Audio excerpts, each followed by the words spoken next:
Hello, welcome back to Blue Tinted Glasses and Merry Christmas. It's Christmas Day, the 25th of December, and me and Anil are here. I mean, I don't know if I would spend Christmas Day watching myself or you, Anil, but some people clearly are. How are you doing, mate? How's your Christmas Day been so far? Fantastic. It's got to be one of my favorite days of the year. I'm looking forward to my Christmas lunch coming up in just a second. But yeah, I got some nice presents as well. How about you? Yeah, mate. Happy days. I love Christmas Day. I'm not really into the whole Christmas thing in general, but it's Christmas Day. Everyone's in a good mood. So unless you get into an argument with a family member, because that does sometimes happen on Christmas Day. And Neil, this is the start of our Christmas special on Blue Tinted Glasses. There is a lot coming up in this video. So if you are watching, you're going to love it, especially at the end. Wait till the end because there is a surprise. But Anil, to start us off, I thought we would go through the top 5 moments on the channel so far, because it is just so far. The channel only started in August. There's been a lot that's happened in that time, and I thought we would get together, look at the top 5 and react and see what we thought to them. How does that Great. sound? It's more Christmas presents. I love it. Let's go. Lovely stuff. So up first, in 5th place, it is this. Right, we're probably going to see a substitution now for Fatawu. Is it Ayew who's coming off, or is it a defender who's coming off, or is it a midfielder who's coming off? What?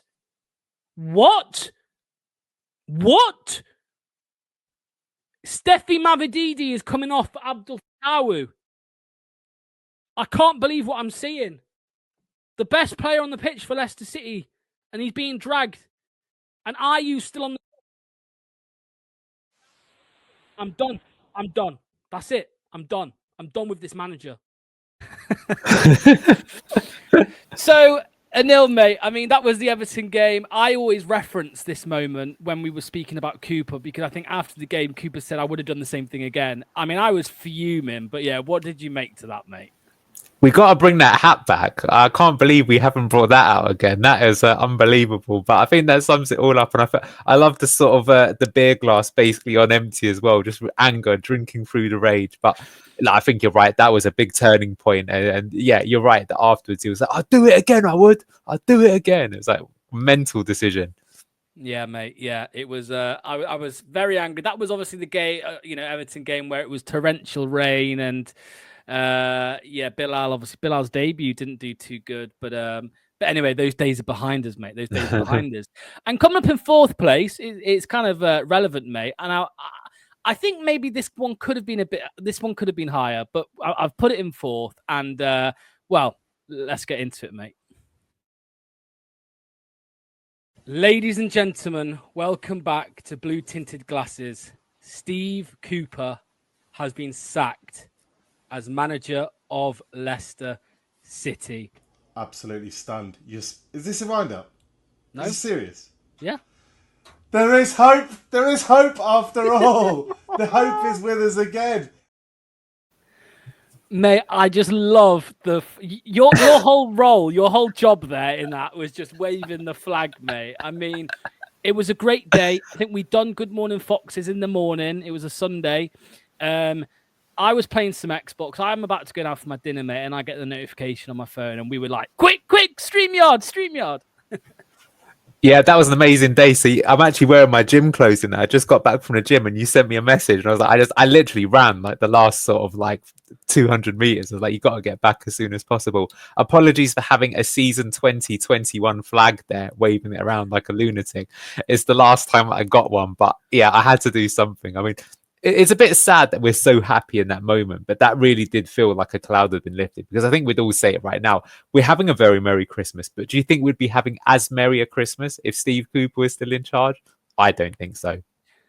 Mate, I don't think so. And look, yes, it might be harsh celebrating the sacking of a man, but he's also having a very nice Christmas with his 5 million quid payoff or whatever it is. So I'm sure he's going to have a luxurious Christmas with his Leicester City payoff, mate. So, right, well, let's move on swiftly, mate, into 3rd place. It is another one of our from our watch-alongs. So here it is. Samari wins it nicely, though. Now Samari's getting forward. He bodies him. Nice one, Samari. Jordan Ayew here. Jordan Ayew into the penalty area. He finds Vardy, back to Ayew. Goal! Get in! He scored! Jordan Ayew scored in the 94th minute for Leicester. Somehow, brilliant bit of play between Ayew and Vardy, and we have equalled. We have levelled the game 1-1. Very embarrassing I'm wearing the same T-shirt, mate. But I think this one had to go in. And Ayew makes another appearance in this video, but it's just clutch moments. Was clutch. You know what? Low key, I didn't realize you were such a good commentator, Logs, to call out the bodying of Sam Morsey during that move. Because most people, you know, like when you're watching a game, a lot of the time you just get excited about actually calling out the play. But like, we didn't actually see the goal there. We've just heard it. But in my head, I can picture exactly what happened there. So very good on your behalf. But yeah, it was a great moment. Did we deserve it in that game? That's for someone else to say. But that was, I think, a really redeeming moment for Samare. I think Ayew, again, obviously, regardless of what happens with him, I think he's proved to be, you know, he's going to capture a lot of the fans' hearts. He's definitely had a good impact for us this season. I mean, we don't talk about that Vardy backheel enough. That was absolutely exquisite to lay him in, but a great moment. And it shows you that, look, that was during the Steve Cooper regime, but, you know, we want to support our team and we'll be happy about it if we get it. And that was still a really nice moment and, you know, good as a fan to get something out of that game. Absolutely, mate. Now, number 2 was very recent. And I think that this one's probably the tightest. These are all tight. They're all great moments. This one will be iconic, and I think this one will go down in history for as long as this channel exists as a great moment. So let's just play it, mate. No words needed. No more words needed. Would anyone be surprised if it's Deckled Over Reed to come on instead of Mother DD? You leave it alone, bro. That'd be absolutely disgusting. When have you ever seen Dick Over Reed take his man on and win? And the stats would back that up at his time as Fulham as well. I don't buy it. I'm not. Mavididi finds Jamie Vardy. He's got Jamie Vardy. Jamie Vardy. Jamie Vardy. Yes! Get in there! 90th minute equaliser from Bobby Deckled Over Reed. Oh my God. Luke, humble pie time. Bow down to Bobby Reed. Please, can I see you bow? Please, can I see you? Nice tap in, Len.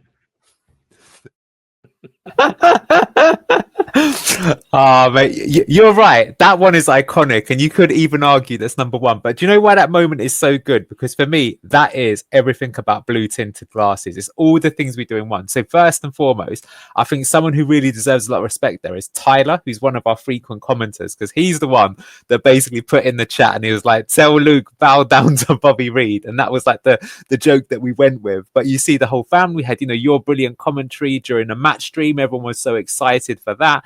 Then you saw an instant match, how we're doing it and speaking about it at halftime. And, you know, that's what, you know, credit to you, Lux, what you tried to achieve with the channel and blue tinted glasses. That's what it's about, right? It's about interacting with the community about a shared hobby that you have all together and enjoying it and almost poking your fun at it. And I think, look, we have to say as well, he's a great sport, is Luke. And you said this to me as well, that like, there's something about that Aussie accent, that coming out of it with that accent just absolutely nails it. And look, what I like about it is that he will give it large, but he's also willing to eat some humble pie. And he said it was a delicious humble pie that he ate in that one. So you know what? I think I've already watched that moment about 10 times myself anyway. I don't know if you have.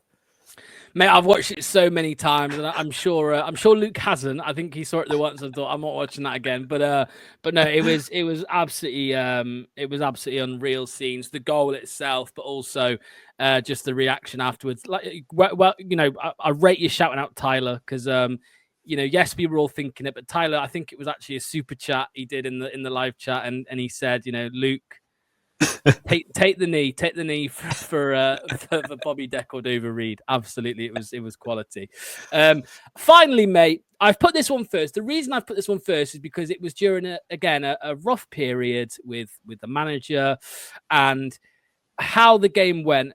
I don't think anybody loves anything more in football than a comeback and the feeling it gives you, and that's why this is number 1. Corner.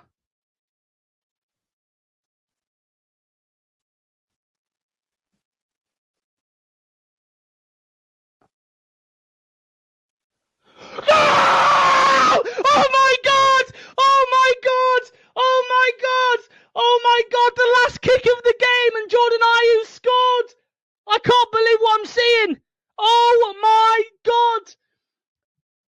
I can't believe it. Leicester City have just had a corner in the 97th minute. We've played it low to Jordan Ayew. He's shot first time and he's gone in the bottom right corner. Mate, it was a great game. We switched to Enzo ball at half time, I think, and we won the game with the last kick of the game through Jordan Ayew, because I think that was the first of his clutch moments, and that made people also eat a little bit of humble pie. But mate, what a goal, but what a game anyway. Yeah, I like your reaction. So it's pretty funny because you can tell that as the corner's being taken, you're like very cool because like you don't want to get too excited. But I think like everyone who was watching the game and at the ground, you kind of were excited because you knew that it was possible. You could feel it in the game that there could be one last sting in the tail, and you just wanted it to be true. You knew how huge it would be if it went in. It's almost like willing it into existence, and it happened. The reaction's absolutely brilliant. But yeah, the way that you go from always sort of poker face to that, and then I was going to say though, probably your neighbours might be thinking there's a bit of rumpy pumpy going on in your house with their reaction. But I mean, why not? I mean, but yeah, I think that moment absolutely deserves to be number one. It might not turn out to be as iconic, but I mean, that's what we're all in. We will watch football for, and those moments are the ones that like, I can tell you that in my house when that went in, I was running around like a lunatic. The guys on the sort of instant match were even sort of joking, saying, "I've never seen you like that." It's like, well, how can you not? That's why you watch football for. I mean, it's a real life soap opera, and those emotions you can't even control yourself sometimes. You know, like and imagine if you're at the ground as well. So yeah, brilliant, top moment. Yeah, I mean, when we're doing the match day live, when I have a separate screen and I can see everything on the instant match, and I did see you out the corner of my eye running around, and Luke was like losing his head, and I think it maybe Neil at the time as well, and it was just like wow. So yeah, and anything that gives Russell Martin nightmares, it's a good moment for us. We don't like Russell Martin, so well, I don't know about you, but Absolutely. Yeah. But yeah, that rounds up the top 5. Next year, there'll be even better moments, hopefully. we can hope. Let's hope they're Premier League moments again, but brace yourself for anything. Absolutely, yeah. Let's hope it's a great goal against Liverpool, not a great goal against Plymouth. I think we'd all appreciate that. Anil, mate, what is, putting you on the spot like I did to Manny and Andreas, what is your Christmas message to the viewers of Blue Tinted Glasses? To get involved and enjoy the content we put out and help us improve it. I think we've tried to make a channel that's, you know, really for the fans. We strive to make something that's really high quality, give everyone a voice, and involve everyone. And you saw one of our best moments, you know, it came from a super chat from somebody. You've seen the panel go crazy. Who else should we have on the show? Join in a call in, get involved. I think that's what we're trying to do. It's like it's an open family and it's a community, and we want more people to be a part of this. And I think now is still a really great time because the channel's still growing, and yeah, you can become one of the regulars, and yeah, please join us. It's a great fun. I'll say I don't know about you, Locks, but when we started this, you know, it's like, yeah, let's give this a go, see how well it will do. I think it's surpassed my expectations, and the thing that surpassed my expectations the most is actually the amazing community that we have. And I actually really look forward to talking to people and seeing how people interact with one another, to get involved. It's great fun, and I feel like I know so many people, even though I've not even met them in real life, you know. Yeah, mate. Honestly, I completely agree with every word you've said.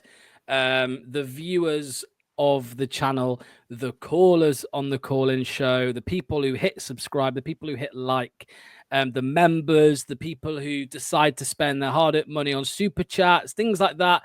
All of them make this channel, and although I would probably still be here if there were 10 of you, it makes it a lot more enjoyable that so many people enjoy the content. And I want to say Merry Christmas to Anil, especially for the great things he brings to the channel as well.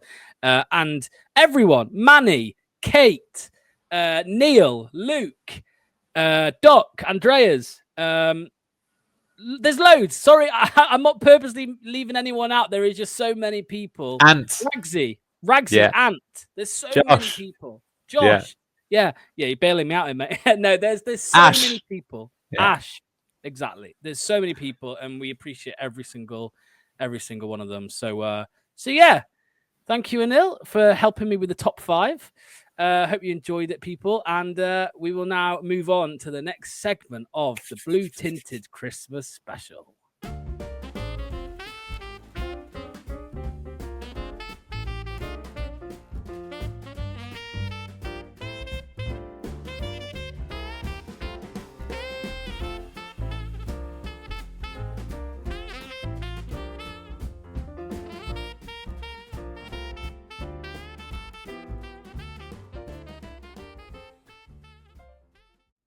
Next up, I've invited Manny and Andreas here on Christmas Day. Manny, mate, Merry Christmas to you. How are you doing, pal? Good, mate. Got into the festive spirit. Looking forward to my dinner later. Bit of Only Fools and Horses. Bit of turkey. Cannot argue. Merry Christmas to you. Lovely stuff, Manny. Andreas, mate, all the way from Denmark. How's things? Things are great, celebrated Christmas yesterday, obviously in Denmark, right? The 24th is the big day. Today is a quieter day, not much to do, going over to visit the grandparents tomorrow and relax, watch some Boxing Day football, right? And see if Leicester hopefully can get a win on Boxing Day. But yeah, was a nice Christmas. I completely forgot that in Denmark you celebrate it on the 24th. Yeah, we hold it on Christmas Eve. That's the big day. That's the big day for us. Yeah, mental. What is the history? Manny, I bet you know. You just seem like you know. Why do they celebrate on the 24th? Are you asking me? I'm asking you. I want to test your knowledge. Why? I don't know why, but I know that it's not just in Denmark. They do the same in Holland. They do the same in Sweden. I think it must be a Randy Scandy thing that they always do on the 24th. I'm not sure why, though. I think it's because it's Jesus' birthday on the 24th. That's all I remember. Midnight is the point you celebrate kind of thing. We dance around the Christmas tree on the evening, and then we open our presents and, just enjoy some candy. And then around midnight, people start heading home, depending on how old they are, right? And then you often go visit your family during like these days, the 25th, 26th, and have something called julefrokost, where you eat some lunch and just, enjoy each other's company and spend the last few days of Christmas just relaxing. But you don't have turkey though, do you, Andrew? We don't have turkey. We eat pig and dog. We eat a lot of duck as well on Christmas. Oh, I love duck. Yeah. It's brilliant. It's absolutely brilliant. Hey, and we're talking to Duck, LCFC Duck. There we go. Yeah. It's very relevant to the Leicester fan channel because we have a few Danes in the squad, and that is what they will be doing yesterday on the 24th. So, right, I wanted to bring you both here to get you into the Christmas spirit even more, and we have some questions, and I wanted to know. I'll start with you, Manny, mate. What is your favourite memory of watching Leicester City over the festive season? It's an obscure one, actually, and I always go back to the title-winning season, but I think over the Christmas period, we played Man City the year we won the title. It wasn't on Boxing Day. I think we lost to Liverpool 1-0 when Benteke scored. But we played Man City, and it was a 0-0. And it wasn't much, but I was away in Holland at the time, and I was listening to it on my telephone on the radio during a dinner party, and everybody thought I was being awfully rude. So I spent about half an hour trying to explain how insane it was that Leicester were even in the chat for the title or around being top around the Christmas time. And so as I tried to explain the insanity of us being in this position around the Christmas period, a lot of people tried to get a sort of feel for how crazy it was. But trying to explain that Leicester story to non-football fans is very, very strange. I remember sort of the whole dinner conversations then came to Leicester City. So I always remember that for some reason. What about you, Andreas? Oof, well, it's probably going to be a bit of a weird one, but a couple of years ago, we played Man City on Boxing Day. It was the chaotic 5-3 loss, I think we had. It was a very back and forth game. We were like, 3-0, 4-0 down, then we scored 3, and then sadly ended up losing it. But I watched it over at my grandparents with my younger cousin, who sadly didn't become a Leicester fan. He's a Man City fan instead. But we had a lot of fun watching the game back and forth. A lot of good bands as he got old enough to really get into the English side of football as well, and not just the Danish side. So that's a very special memory to me. Even though we lost the game, it was a very fun one and a very a treasured memory with him, where we got to watch both our teams play at the same time. I'm definitely in agreement, though, with you, Manny. That's definitely mine, just being top of the league at Christmas. I think we played, was it the Chelsea? We played Chelsea just before, and then I think we won that one. I can't remember exactly who we played, but Everton then went and lost or beat somebody. I can't remember the exact stipulations, which meant we were top at Christmas. It was ruined on Boxing Day a little bit when we lost 1-0 to Liverpool, Benteke, but still we were top of Christmas. And I think even then, Manny, a lot of us were thinking, and you, Andres, a lot of us were thinking that maybe top 4 would be a possibility. And obviously we went on to win. I mean, knowing Manny, he probably thought straight away that we were going to win the league. So I would have taken fourth. I would have taken fourth there and then. Great stuff. All right, interesting question for you both, lad. I'll come to you first, Andreas, this time. If you could gift one Christmas present to a Leicester City player, who would it be and what would you give them?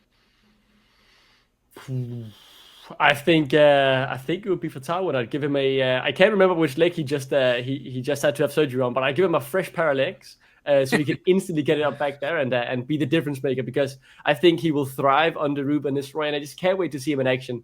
So that will probably be my decided gift, or that Mads Hermansen isn't badly hurt. Yeah. What about you, Manny? Who are you giving it to? I want to give a new heart and body to Alan Birchinall. I grew up with a Birch. He's just been hilarious from the moment I started following City. He used to do the halftime raffles and the chit chat, and I just, throughout the managers, throughout the owners, throughout the players, he's always just been part of the fabric of Leicester City. And it's sad that we don't see him so much on the radio and things like that anymore. So I'd give the Birch a new heart, new set of lungs, new full body, and let's have another 80 years of him. Well, I'm going to lower the tone here a little bit and change the mood, I think. I was going to say I will give a one-way ticket to Wout Faes anywhere in the world. That was going to be my Christmas gift to Wout Faes. Sorry to bring the mood down. Similar question in a way. I mean, Andreas, if you could invite any 3 Leicester City players, past or present, to your Christmas dinner, who would they be?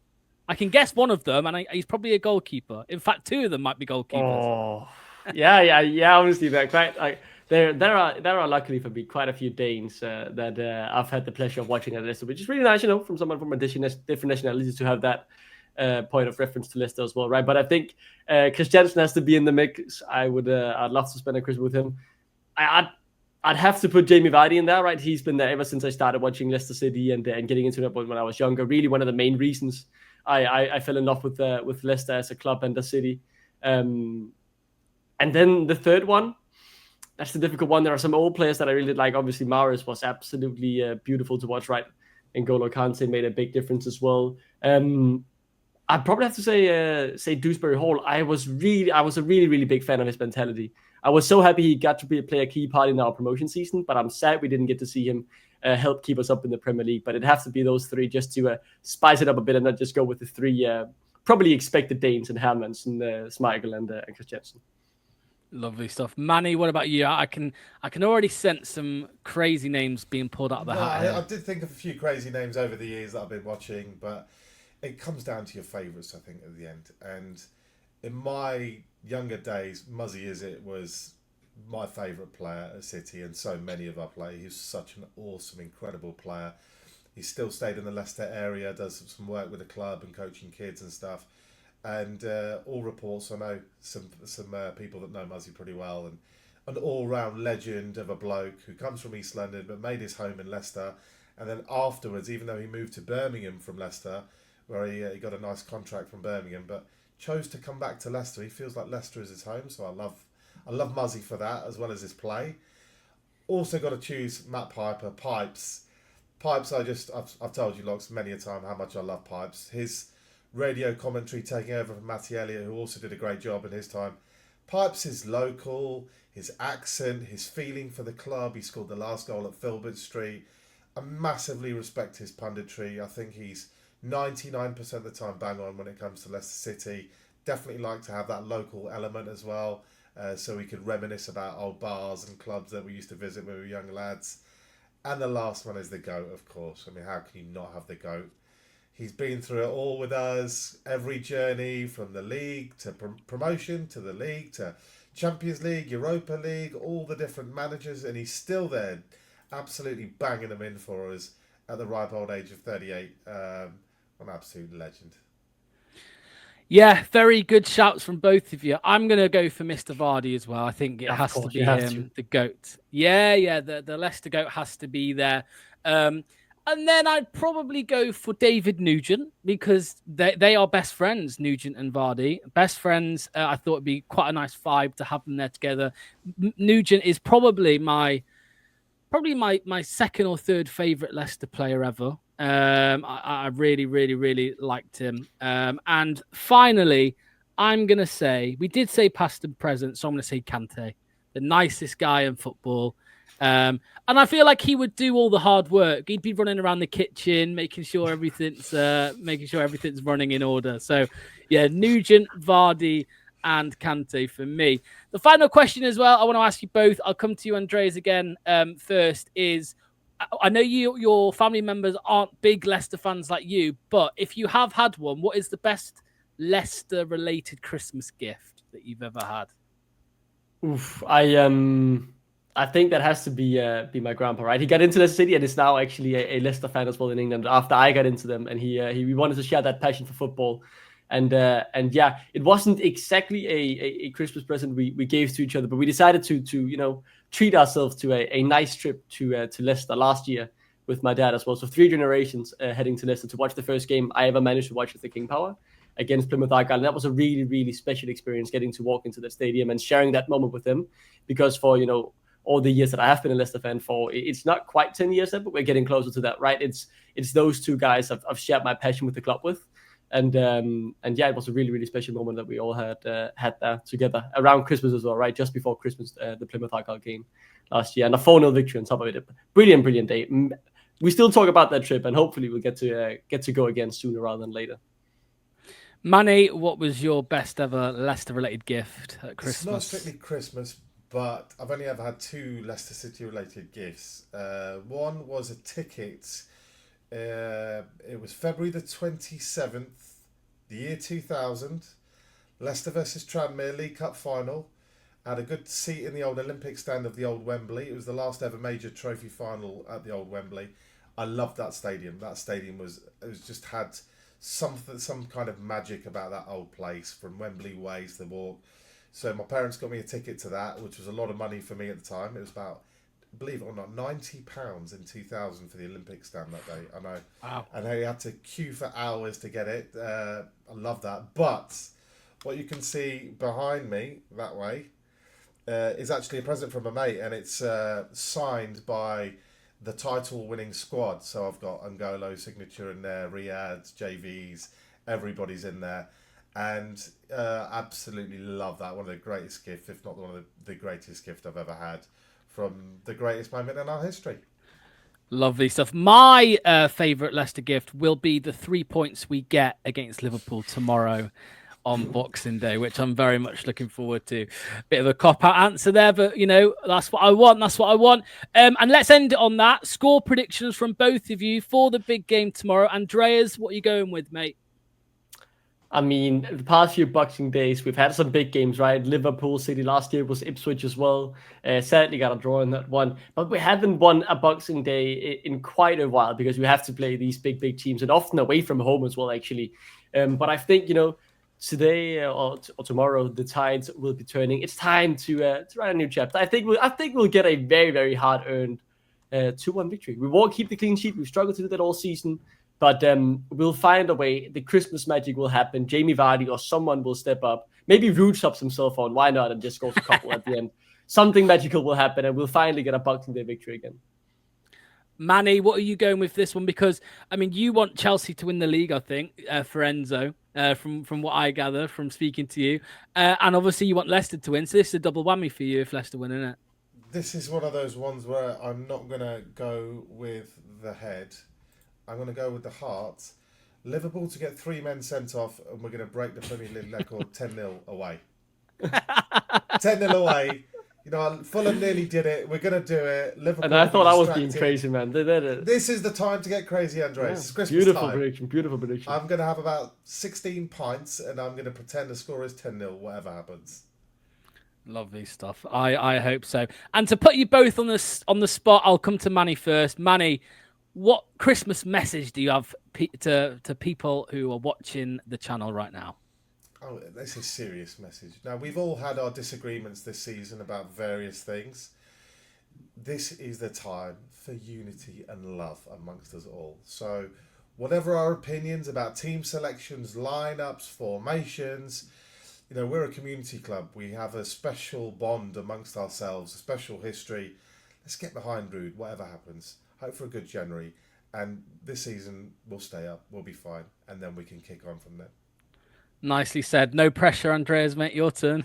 Yeah, I think it's a beautiful sentiment, right? I in short just want to say it's the Christmas period. It's once a year. I know the next few games we have coming up are really tough, but don't let that ruin the Christmas spirit. Maybe we win, maybe we don't. There is a long season left. We have a great manager in charge. We have a squad that is capable of staying up, and I have no doubt that we'll be able to succeed in that. So if we lose to Liverpool, lose to City, who cares, man? We've got Ruud in charge. We'll be fine, and don't let it ruin your good, lovely Christmas mood. Wise words from both of you. Said better than I could have. Thank you, Manny. Thank you, Andreas. Enjoy the rest of your Christmas. We'll see you very soon on the channel, I'm sure. Cheers, guys. Thank you. Merry Christmas.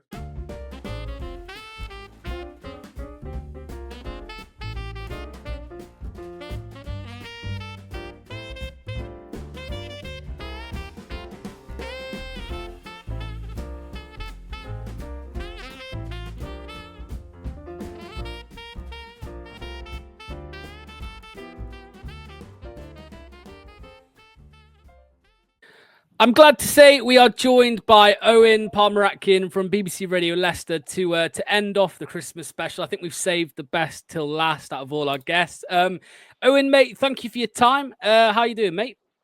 Yeah, very well, thank you. Thanks for having me. Yeah, anytime at any time. A lot of people that watch this channel always say actually that they love listening to you and Pipes on the radio. So I thought it would be a really good idea to get you on for this one. Now, just like with all my other guests so far on this video, this is going to be very Christmas focused. And the first thing I wanted to ask you is, what is the best Leicester City themed Christmas present you have ever received? Wow. That's a great question. I'm just scanning my head now. I once, when I was younger, I got a signed shirt. My mum framed it for me, got everything. It was great, and it was the League One season, so the Tops Tiles shirt. I've still got it somewhere. It's signed by all of those. But I think as a kid, then getting that present as Leicester were going to win the League One title, I think that was a pretty good one. So I'm going to go with that one. That framed and signed League One winning shirt put together by my brilliant mum. So yeah, I'm going to go with that. Yeah, quality that is, mate. The next thing I wanted to ask you was your favourite Christmas time fixture that you've covered so far for the BBC. What your favourite one has been? Yeah, you know what? I was thinking then in my head, like, which one could it be? Because there's been some good games over the years, but without a shadow of a doubt, it has to be the Liverpool game when Lookman scored. And because that was just after Christmas, wasn't it? Leicester had come through a bit of a tricky time, and I think they played Man City Boxing Day and then Liverpool a couple of days later. Yes. So like a reverse of what's happening this year, that one was brilliant because they put in such a good performance that day. They were so gritty. They held Liverpool out. I think Kasper Schmeichel saved a penalty early doors as well, and then Leicester going up the other end, Lookman slapping it home in the second half. It was under the lights at King Power Stadium. I don't think there's any better place on the planet than a night game at the King Power. So yeah, I'm going to have to go with that one because I remember my goal commentary. I definitely woke up with a bit of a sore throat the next day because me and Pipes really went for it. Yeah, that was, you mentioned that was the one where the penalty was, I think it was Salah, and I think Luke Thomas pocketed Salah that game, if I remember rightly. So yeah. All right then, mate. Well, I'll flip it. The worst, because let's be honest, we've had some bad ones. I mean, we never really tend to have a great Christmas period. So yeah, what would you say is the worst one? I know there's a few to pick from. There is some bad ones. There is some bad ones. You know what? I wasn't. I don't think I may have been at this game, but I remember it being an absolute shambles. You remember the Ipswich game that got called off because of the snow? Or no, didn't get called off. That's the point of it. I remember that one. That was pretty awful.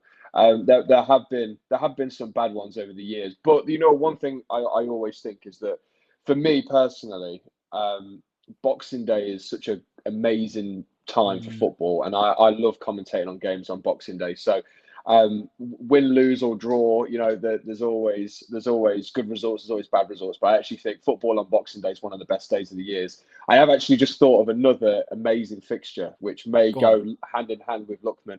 But when Ricardo scored Boxing Day against Manchester City, people may have already said that one already, but that's just popped into my head. That was a great day. We were right behind that strike from Ricky, right hand side of the penalty area into the opposite corner. Brilliant goals. So I'm going to go with those two as my best. But yeah, there have been some pretty dreadful ones over the years, but I like them all. Maybe the next one against Liverpool tomorrow, Boxing Day. That'll be your favourite, mate. In the future. Let's hope so. Listen, a win at Anfield, maybe something like a 3-0 Vardy hat trick that goes straight to the top of the list. Absolutely. This question's a bit of a tough one. So, out of all the players and managers that you've interviewed for your time so far at the BBC, which three would you invite to a Christmas dinner? Ooh. Which three would I invite to a Christmas dinner? Manager or players? Yeah, you know what? I'd have Enzo there. Okay. I think he'd be strategic with his Christmas dinner. I think there'd be only things in certain places at certain times. But I think we saw when they won the league, all the players went round his house, and they must have done that for a reason. He must be a bit of a party guy. So we're going to go with him. Obviously, Jamie Vardy, he's got to be there. He can bring his new Skittle vodka. It'd be a great, it'd be a great time. And another one as well. Another one. Three people to have round for Christmas dinner. That is really difficult. That is really difficult. You know who I always thought would quite like a party would be Wes Morgan. I feel like he'd have some stories. He'd be the first to get up and play charades. He'd be the first to crack a beer open on Christmas morning, I think. So I'm going to go with Big Wes, Jamie Vardy, and Enzo Maresca. That feels like quite a good trio. That's a solid selection, mate. You've got obviously Enzo there for the food, maybe, and then Vardy for the party, of course. I don't know about you, mate. I've asked for Christmas for some Skittle vodka after seeing that come out. So yeah, I think that's a good selection. Going on to the actual football, mate. I mean, tomorrow Leicester versus Liverpool. I mean, it's going to be a big game. What are you thinking going into that one, mate? Because I mean, you got Man City afterwards as well. Villa coming up. It's a tough period. Yeah, I mean, for me, the next three games are all, despite where Leicester City are in the table and despite the results that have kind of led them up to this point and what may come beyond, anything if Leicester are able to get anything from these next three games, I think it's a bonus. Particularly because Liverpool and Aston Villa are away. Manchester City is going to be a really, really important and really interesting game just because of their run of form at the moment.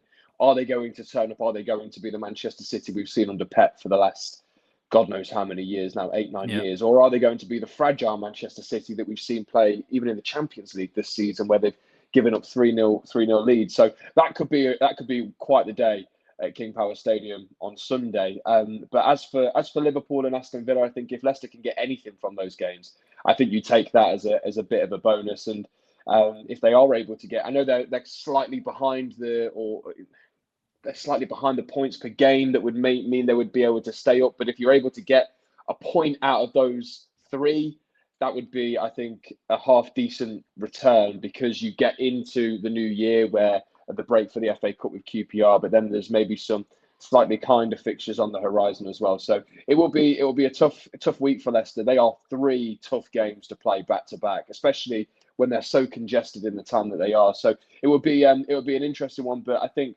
a point from the next three. I don't know that you can grumble with it because of the context of where Leicester are and where the other sides are, but it would be so totally Leicester City to go to Liverpool, get a point, then beat Man City, and then lose away at Villa and get one of each. So, I mean, we'll have to wait and see, but who knows at this stage? Yeah, I think a lot of Leicester fans I've spoken to are kind of expecting almost to be in the bottom three. come January, and then obviously hopefully we can kind of build a bit of momentum after that period, because it's tough. I don't think many people are expecting or demanding much from them 3 games. And finally, Owen, January transfer window just around the corner. I know that you guys on Radio Leicester will cover a lot of it, but yeah, what positions do you think the club should prioritize going into the window? Because we've got a few gaps. Obviously, the right back situation I think needs plug in, and maybe another centre half, a right winger potentially. What do you think is the priority? This window is going to be really interesting because Ruben Nistelrooy has already talked about, he will look at the under-21s first, and he'll look at the under-18s first before the club move in the window and move in a position and see if they're in a position where they are able to go out and buy players. So that will be interesting to see whether any of those youngsters are able to blood the first team. Clearly, they need a right back. This was something Steve Cooper even talked about before he left the football club, that they need a right back in this January window. Wouldn't surprise me if they went out and got another winger after the Fatawu injury as well. Maybe it's just putting those players in behind those that have picked up longer term injuries so far this season. I think something has to be done about the Odsonne Edouard situation. For me personally, this is a player who Leicester were long term admirers of, even back to his Celtic days. Brendan Rodgers wanted to bring Odsonne Edouard to the football club, and it just hasn't worked. And I think everyone can see that. The stories and the thoughts coming out of Crystal Palace are very interesting about them not really wanting to see him back.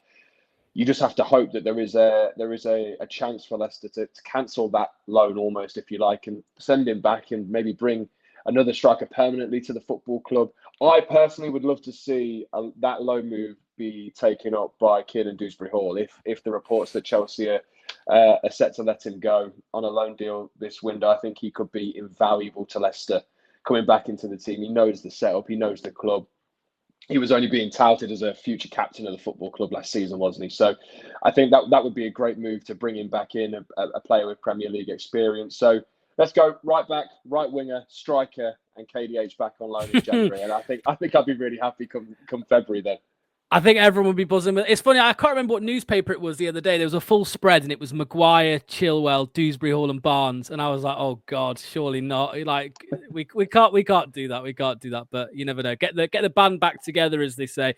Owen, everyone watching this will already know who you are, but where can people listen to you and find you online as well?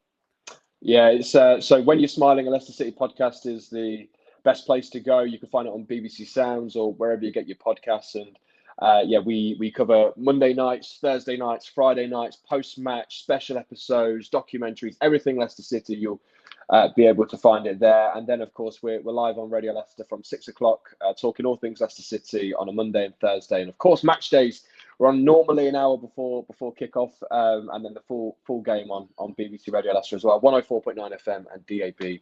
The place to be. So if anyone listening to this, anyone watching this fancies a bit of Radio Leicester action, they're the places to go. Yeah, I'm sure they're already listening, mate. Thank you so much, Owen. Enjoy the rest of your Christmas, mate, and the new year, and hopefully we rise up that table a little bit, mate. create a bit of space between the bottom 3. Let's hope so. Top man, thanks for having me on. Merry Christmas. Cheers, mate. Thank you. Cheers. Christmas time, man. Who's this? It's a special guest. Well, I tell you what, if there's someone who's come to Blue Tinted HQ, it's time for a present. So, Merry Christmas, Neil. I wonder what it could be. What could it be? It's my very own one. It's Christmas time, that King Power foxes. Hearts are beating strong with blue tinted glasses. We'll be singing all night long. Vardy's on the score sheet, and Dee Dee's strength is clear. We're dreaming of our title win from that magical year. Oh, it's a blue-tinted Christmas, Leicester lights up tonight. With memories of 2016, our hearts are burning bright. Fox's pride and spirit, in blue and white we trust. A blue-tinted Christmas for every one of us. Steve Cooper has been sacked. The snow is falling softly The Foxes' cheers are loud. We're celebrating victories with the Leicester City crowd. From Vardy's pace to Facando's grace, our love will never sway. In blue-tinted Christmas, we'll toast this holiday. Oh, it's a blue-tinted Christmas. Leicester lights up the night. With memories up to 2016, our hearts are burning bright. Fox's pride and spirit, in blue and white we trust. A blue-tinted Christmas for every one of us. Wishing you all a Merry Christmas and a Happy New Year from everyone at Blue Tinted Glasses. Hi everyone, this is Anil. Just wanted to say thank you so much for all of your support over the last 6 months, and here's to a very Merry Christmas and a Happy New Year. So raise a glass, Foxes fans, to the team we hold dear. With blue-tinted grasses, we'll cheer year after year. And to all of you, make sure you get on your blue-tinted glasses. Ladies and gentlemen, that brings our Christmas special to a close. I want to thank every single one of you for joining in today's video. And if you're watching on Boxing Day or the day after that, thank you so much. I also want to thank you all for the support that you've shown on the Blue Tinted Glasses Leicester City fan channel over the last few months. We want to thank you so much for all the support. And here is to 2025, which is going to be even better, even bigger, and even more entertaining. Hopefully Leicester City remain in the Premier League this season, and next season we do it all over again in the Premier League, not in the Championship. Thank you once again. I hope you have a very Merry Christmas and a Happy New Year. Bye-bye.